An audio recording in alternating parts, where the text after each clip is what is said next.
Hi, I'm Pasi. I'm sitting with my team at Upscalent. I am the VP of Strategy, sitting with Head of Technology, Aman, and the President of the company, Anuj. I'm really excited to be sitting here because these are conversations that we always have behind the scenes, and now we're super excited to bring them to all of you because it's time we showed what expertise this team has and all the cool and amazing work that we do in the Pacific Northwest market. I'm going to have a very detailed, candid conversation with Anuj here and Aman, and let's see how this goes. Both of these guys are very knowledgeable guests. In fact, I learn a ton from both of them every time I'm shadowing them. I was like, hey, it's time that we start sharing these conversations and all the behind the scenes knowledge sharing that we do with the world. We focus on the Pacific Northwest market right now. That does not limit us. We can work across the board. However, all the projects and examples that we might be touching are specific to the Pacific Northwest market. So guys, welcome to our first conversation behind the scenes. And how are you guys feeling today? Feeling good. Thanks for organizing this. Of course. Thanks, Pasi, for hosting. What's top of mind for you? I know there's like so many projects ongoing right now. You guys are like stepping away from work and project sites and sitting here with me right now trying to just get some knowledge sharing done. But what's top of mind for you right now? Yeah, we have a few projects that we're working on and finishing up. Some of our biggest ones. Our crews are always working day in and day out. As we speak right now, even we're going to meet them after this little video. Sweet. Aman, what's top of mind for you right now? Finishing the install at the house that we're doing right now. There's still a lot of programming left to do, and once the install is done, we're going to spend a lot of time on that. Sweet. So what's exciting is even though these guys are the founders of Upscalent, they're still pretty hands-on, and that's why I love partnering with this team, because even though there's a large team that supports all the project sites, these guys make sure they're on the project site on a regular basis to make sure everything gets done the right way. And the Upscalent quality assurance that is delivered in every single project that we do as a team is met and continues to stay top-notch. We're gonna today be breaking down what really matters in the space, safety and security. We're going to debunk some myths, right? We're going to debunk some stories of homeowners. We've helped out as well. Let's see what my team here at Upscalent has to share about safety and security. So let's start with the basics. Aman, help me understand, what is Upscalent's point of view on security versus surveillance? Typically, when people say security, most of the time they're thinking about security and surveillance combined together. That's security sensors plus cameras combined. Right. What we like to do is, one, we break it up into two larger categories. One is security and the other is surveillance. And we treat these as two different solutions because that's really what they are. They offer different set of features. They have, based on your lifestyle, they offer different priorities on what you care about. Do you care about security more outside your home, which is where surveillance would sort of come in? Do you care more about people entering or breaking into your home? That's where we more focus on the security aspect, where we have security sensors like glass breaks, indoor motion sensors, window contacts, door contacts, things that protect you from outside threats inside the home. So Aman, this is a question that we get a lot from investors looking to upgrade. The age-old conversation, wired versus wireless. What's better and what's your point of view on it? There's disadvantages and advantages to both. Yeah. There's been a lot of advancements in the wireless security sensor space. Especially the product that we use is called PowerG. That has a lot of advancements in battery life and encryption and communication and reliability and range that for 99% of the people, it's a no-brainer to go with wireless. Right. Because of the advancements, the ease of maintenance, it's cheaper to install. Those are some reasons why, especially in a retrofit home, there's no question we do wireless sensors. Actually, even in fact, in my own home, when we retrofitted it with some of our upgrades to show our clients, we installed wireless security sensors. It's the same in my parents' homes today. Wired, I would go with. There's a couple reasons when I would do wired. One is if you're doing a new construction house, right, you have the ability to run wires. You have a little bit more budget to, for the wire, the security sensors might cost a little bit more. You have to connect it back. It takes, some wiring, extra wiring labor is required for that. Right. And then in addition to the programming of it. But of course, wired is going to be ultra reliable. There's basically, you're never going to have and low maintenance too, right? Yeah, you're never going to have any problems with wired. And yes, it's very low maintenance because, one, you never have to change batteries. Right. So one example I like to suggest is for example, you want to put a water leak sensor in your attic space for, if your roof ever starts leaking, this would be the sensor that lets you know about it. Right. So if you have a hard to reach attic space, you would go there once, we wire it up, you never have to think about it again. You never have to go back there and change battery. Right. The other places are maybe sometimes inside the house, like you put a water leak sensor behind a dishwasher. Or that's cool because that's a one-time install anyway. Yeah. Right. And water heaters too, for that matter. Yeah, and in these really difficult, hard to reach places that you think is critical that you want to monitor some activity on it. Yeah. For example, water leak.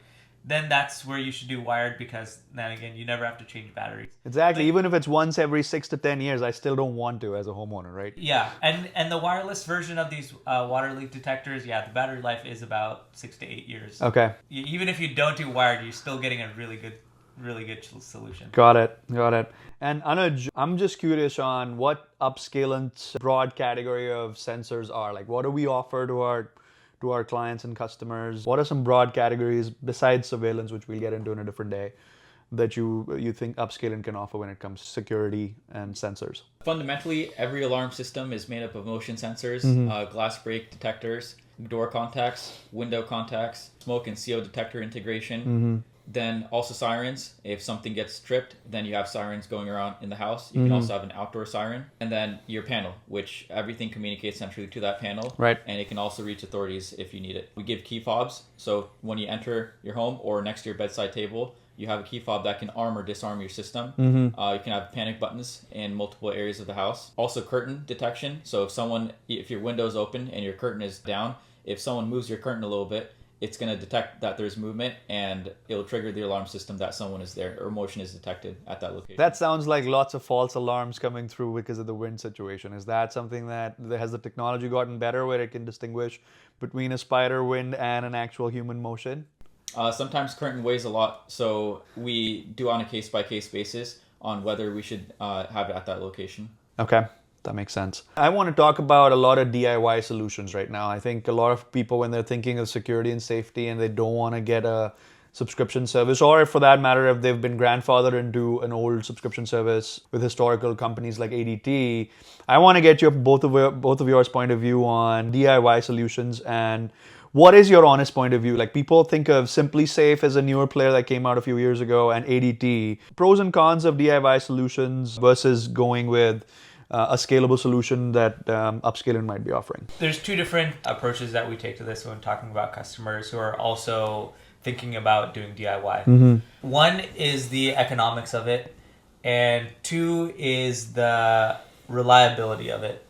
So these are the two players that you mentioned, like ADT and SimpliSafe. So for example, if you decide to go with ADT, which is by the way not a DIY route, they have ADT technicians come out and install. Right. So it is a professional installation. The one problem I have with ADT personally is the economics of it, and the fact that when you go with ADT, you are locked into a contract. They sell you, their initial price is extremely low to get you in the door. Right. Comes a contract you have to sign up for, I think something like 3 years. And then for every sensor that you get, you're not actually purchasing the sensor, you're leasing the sensor from them. So that's an additional fee that you, based on how they structure it, that's an additional fee that you'd be paying monthly. So for example, okay, I want to add a water leak sensor. Now it's like maybe $2 a month more for that. So it's a tiered system that keeps getting added on, and it doesn't get passed on to a future homeowner. It's sort of like you're leasing the product and services while you're the primary resident of the home. That gets us into the economics of this. Let's talk money. So DIY solutions, they do seem like they're more cost effective in the beginning. So are you saying that they kind of add up over a period of time, and maybe going a more scalable route that isn't subscription based, that Upscalent maybe potentially provides, is the right way to go? Yeah, so when you buy equipment from us, you get to own it 100%. Okay. So that means if you're living in a house today and you're moving houses in the next year, welcome to uninstall. We can come help you uninstall all the equipment and install at your new house. With ADT, that's not going to be possible. So, because you never actually own your equipment. That's true. With ADT, you're always leasing it. That does make sense. So short-term versus long-term costs, just to summarize, do both of you have any point of view on somebody's thinking like a primary home, first home buyer or residence, should they be, from a short-term and long-term standpoint, how should they think about going with one of these subscription-based services versus doing like an in-house intranet-based service that's running primarily in that house? And it sounds like you can move that from one home to the next, so that's definitely a pro, but how should one be thinking about that? For us, when you buy equipment through us, the cost up front is going to be higher. But do you remember it was like over 3 years or something, it balances, it breaks even? If you're spending like $50 per month on a security system for 3 years, that's $1,800. And you could have just bought the equipment in the beginning, and you've already broken even in 3 years, and now it's your equipment for life. And I think of it this way, most people that buy a home or live in a new space, they live in there for at least 3 to 5 years. So if the math adds up where there's a break-even point, and the biggest advantage of the fact that you can take the equipment that you're taking from Upscalent and move it from one home to the next, in itself kind of makes complete sense. I mean, we do the same kind of math when we're looking at closing costs, for instance, for a home, but that makes complete sense. Like, you want to make sure that there's a break-even point and you can, use the equipment for decades, for instance. And you had mentioned about DIY. So I talked about ADT, which is, professional installation. Right. When you do DIY solutions, one, that's, you have to do the work of installing everything. If you go with us, we come in and install everything. So yeah. One of the things that we specialize in, is just a security company. We do a lot of work in construction also. So if we have to install a sensor or, run some wire in some special place, we have the skills to be able to do that. We have the skills, we have the knowledge. If we have to run a security wire from one place to another, say you want a wired door sensor, we'll be able to do that. That might be something more challenging for typical homeowners, but if you're willing to do that yourself, you can do that. But just that we also have the capability, just letting you know that. Got it. DIY solutions, they're very cheap. They're made for the mass market to, just sell as much volume as possible. So things like SimpliSafe, I've seen a video from the lockpicking lawyer where, he bought like this $2 jammer on Amazon. Right. And he jammed the SimpliSafe signal. To me, when I see stuff like that and you're going the DIY route with these mass market solutions, my concern is, one, they're more concerned about just selling the product as fast as possible. Right. With, bare minimum marketable, passes some bare minimum security. Right. That gives them some legitimacy. But after that, it's not, let's say it's not something that I would install in my parents' house. Makes sense. So, and that says a lot. So when you say something about installing at your parents or not, like, let's talk encryption.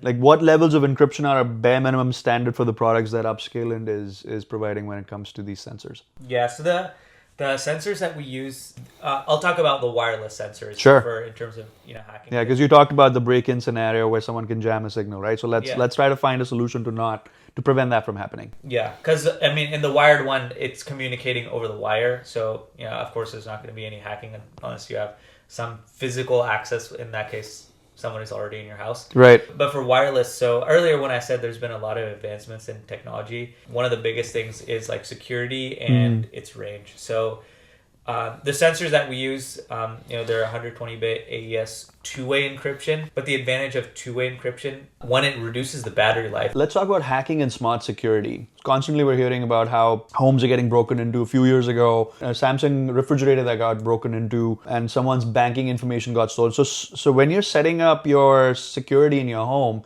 it's very important to have the right levels of encryption. So let's talk about technology, hacking, and encryption. Aman, what's your point of view on that? So in terms of wireless sensors, the feature that I love talking the most about is a feature called frequency hopping spread spectrum technology. Wow, that's a mouthful. It's a mouthful. It was invented originally by the military. The reason why it's used in wireless security sensors is for the fact that it prevents jamming.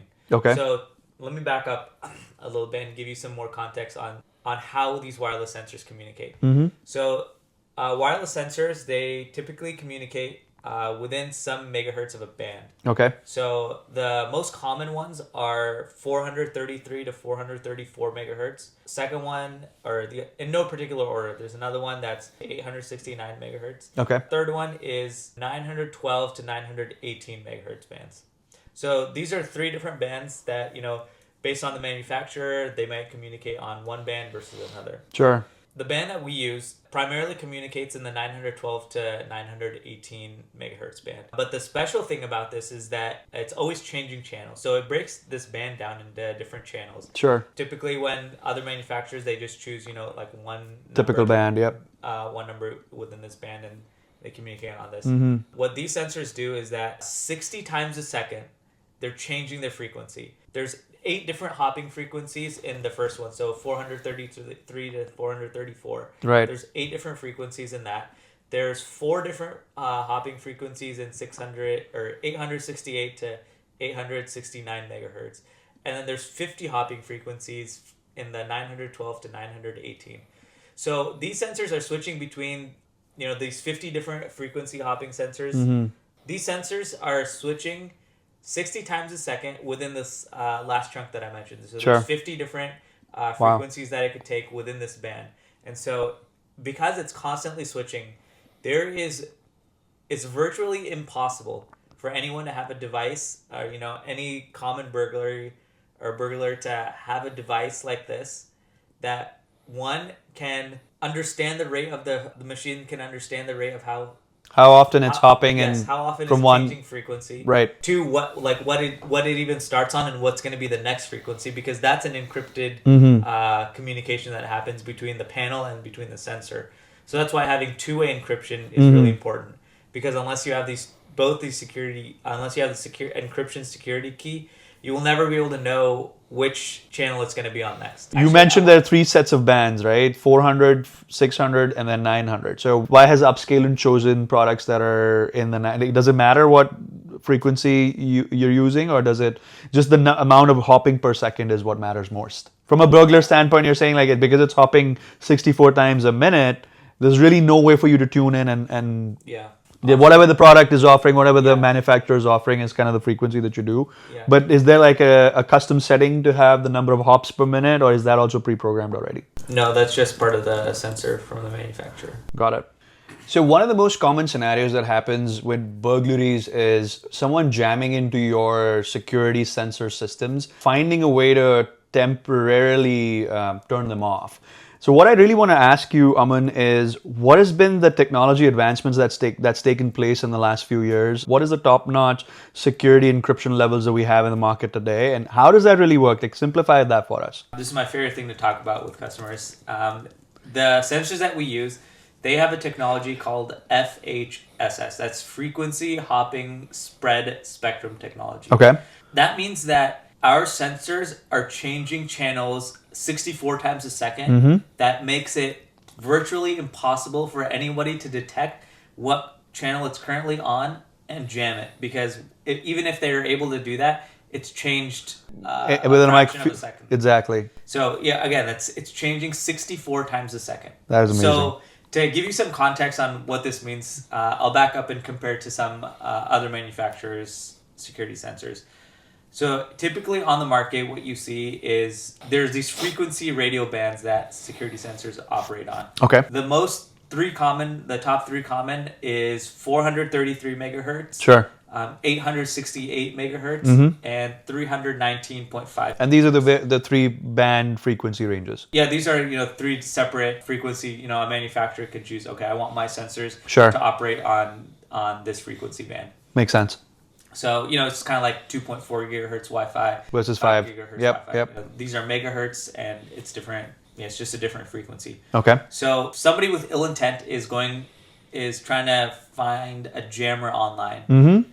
Because most of the market operates on one of these 3 frequency bands, their jammer is going to be most likely corresponding to one of these 3 bands. The sensors that we use, they don't operate on any of these 3 bands. They operate 12 or 915. So the range is actually 912 to 918. So that's one advantage. Our sensors just operate on a completely... Plus they're hopping, and hopping is standard in the industry, or is that Yeah, very uncommon. Hopping is not a standard in the industry. So most sensors that you see don't employ this technology where it's hopping within its frequency band. Okay. So I said one number like 433, Right. but it's typically like a smaller range like 433 to 434. Sure. There's different channels within this, and the frequency that we use, again, I said it's 912 to 918. Mm-hmm. So in this frequency band, there's 50 different channels the sensors can hop between, and they're doing this 64 times a second. So it makes it virtually impossible, because in order to know, one, you have to figure out which channel it's currently on. Mm-hmm. Then you have to know which channel it's going to be on in the next fraction of a second. Right. You have to sync your equipment. I mean, nobody's going to have this. It's very extremely rare unless you're spending, hundreds of thousands of dollars to get this kind of high-tech technological equipment just to be able to jam. That makes sense. Your common robber or burglar is not going to have something like this. That makes sense. And so what you're saying is, for the last few decades of us having wireless sensors, one, they've not had hopping technology from one frequency to the next, and second, the one that we offer as a company hops more than 64 times a minute. So that is essentially almost next to impossible to break into. And the only way you're going to know where it's going to hop next is if you have the encryption key. So these sensors are two-way encrypted. Okay. A lot of what does that mean? Explain that to us. What does two-way encryption mean in this scenario? There's a couple benefits, not just in the encryption part, but the fact that it's a two-way communication. So from the sensor to the panel, and from the panel to the sensor too. Okay. So the advantage of this one is battery life. Okay. One of the ways that works is like, your panel sends something to your sensor, like some piece of information, or your sensor sends it back. It only has to send it once because there's an acknowledgement that happens on the other side. Sure. So it says, hey, I'm sending you a signal, I've received this signal, and that's it. Right. A lot of the security sensors, they keep, sending signal, they send it multiple times just to be sure that it happened, because they don't have this feature that, I acknowledged I received the signal. Right. And so that helps with the drain on battery.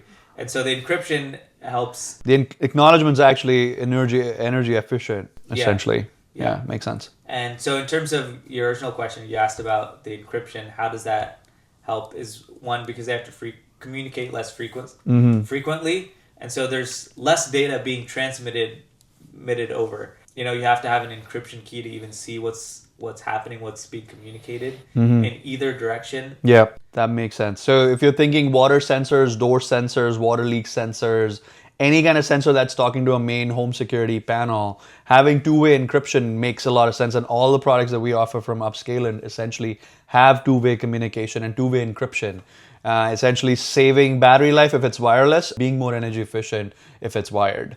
Is that correct? Correct. Excellent. This has been a really packed and very intriguing conversation. I've always thought of security and surveillance together. I definitely now think about those two topics as two distinctive conversations. And getting Upscalent's subject matter expertise on security sensors today has been very interesting, at least for me. I kind of want to make things easy for everybody that's watching this. If someone wants to just start with the basics and get started with designing a custom smart home security plan, Anuj, help me understand, how should people get started with us? How should they work with us, and how can we get started with guiding them? Yeah, we've helped many of our customers here in this area come with their own security based on their security wish list. And actually, we can do the same digitally. So right now, we're offering a 15-minute free consultation for any of our viewers to come sign up with us and talk to us, and we can make them a package with their wish list. Excellent. Thanks for making time for people in a complimentary way. Scan this QR code on the corner of the screen and you can get a 15-minute complimentary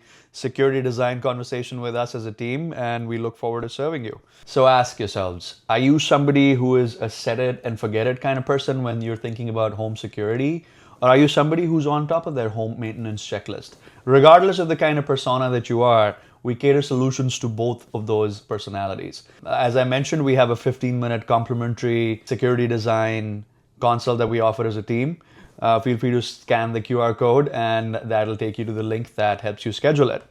So today we broke down the essentials of home security. We talked about wireless versus wired technology. We talked about encryption, one-way versus two-way. We talked about a new concept, frequency hopping, to prevent burglars from breaking into your home. This is the security apparatus that we implement as a team at Upscalent for most of our clients.